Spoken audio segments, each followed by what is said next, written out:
বাঙালি পায়েস ভালোবাসে না এমন হয়তো কোনো মানুষই পাওয়া যাবে না। নমস্কার সবাইকে, বিথির কুকিং অ্যান্ড ব্লগ থেকে সবাইকে জানাচ্ছি অনেক অনেক শুভেচ্ছা। চলুন আজকে কিভাবে পায়েস তৈরি করছি সেটাই আপনাদের সাথে শেয়ার করি। আমি প্রথমে কিন্তু এখানে 3 লিটার দুধ নিয়েছি, আর 3 লিটার দুধটা আমি কিন্তু শুকিয়ে অনেকটাই ঘন করে নিয়েছিলাম পায়েস তৈরি করার জন্য। তাই এই তো আমি দুধটাকে বেশ কিছুক্ষণ এখানে জাল করে নিয়েছি।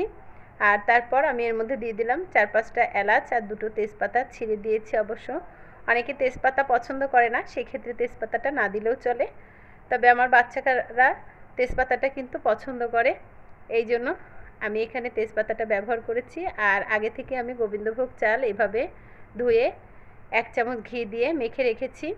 এই চালটা দিলে কিন্তু পায়েসের গন্ধটা আরও সুন্দর হয়, যেহেতু ঘি দিয়ে মেখে রেখেছি চালটা। তা যাই হোক, আমি দুধটা কিছুক্ষণ জ্বালানোর পরে চালটা দিয়ে দিলাম। আর চালটা দিয়ে কিন্তু অনবরত নাড়তে হবে, তা নাহলে অনেক সময় কিন্তু নিচে লেগে যায়, চালটা দলা বেঁধে যায়। তাই এই তো বারবার নেড়ে দেওয়াতে কিন্তু চালটা ছাড়া ছাড়া হয়ে গেছে। তারপরে আমি চালটা সিদ্ধ হওয়ার পর এর মধ্যে চিনি দিয়ে দিলাম। যেহেতু আমি 3 লিটার দুধকে শুকিয়ে প্রায় 2 লিটার করে নিয়েছি, এই জন্য আমি চিনি কিন্তু এখানে 500 গ্রাম ব্যবহার করেছি। তবে মিষ্টিটা কম বেশি সেটা যার যার স্বাদের উপর নির্ভর করে। আর দিয়ে দিলাম কিছুটা কিশমিশ, কিশমিশটাও পায়েসে দিলে ভালো লাগে খেতে। আর এর মধ্যে আমি বাদাম কুচিও ব্যবহার করব। তা এই তো দেখুন, পায়েসটা কিন্তু অনেকটাই ঘন হয়ে এসেছে।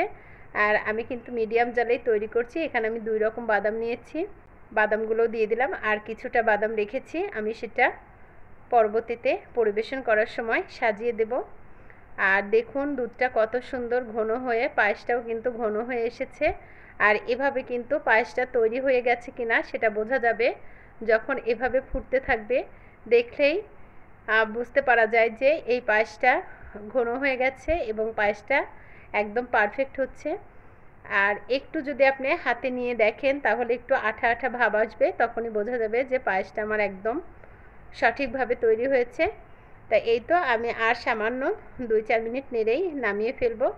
তারপর ঠান্ডা হওয়ার পর এই যে আমি একটা পাত্রে পায়েসটাকে পরিবেশন করছি। আমার পায়েসটা কিন্তু কোনো রকম দলা বেঁধে যায়নি এবং খুব যে ঘন হয়েছে তাও না। আর এই পায়েসটা আরও ঠান্ডা হলে কিন্তু খেতে ভালো লাগবে। আমি এই যে এখন উপর দিয়ে একটু কিশমিশ আর বাদাম সাজিয়ে দিচ্ছি, তাতে দেখতে সুন্দর লাগবে, খেতেও ভালো লাগবে।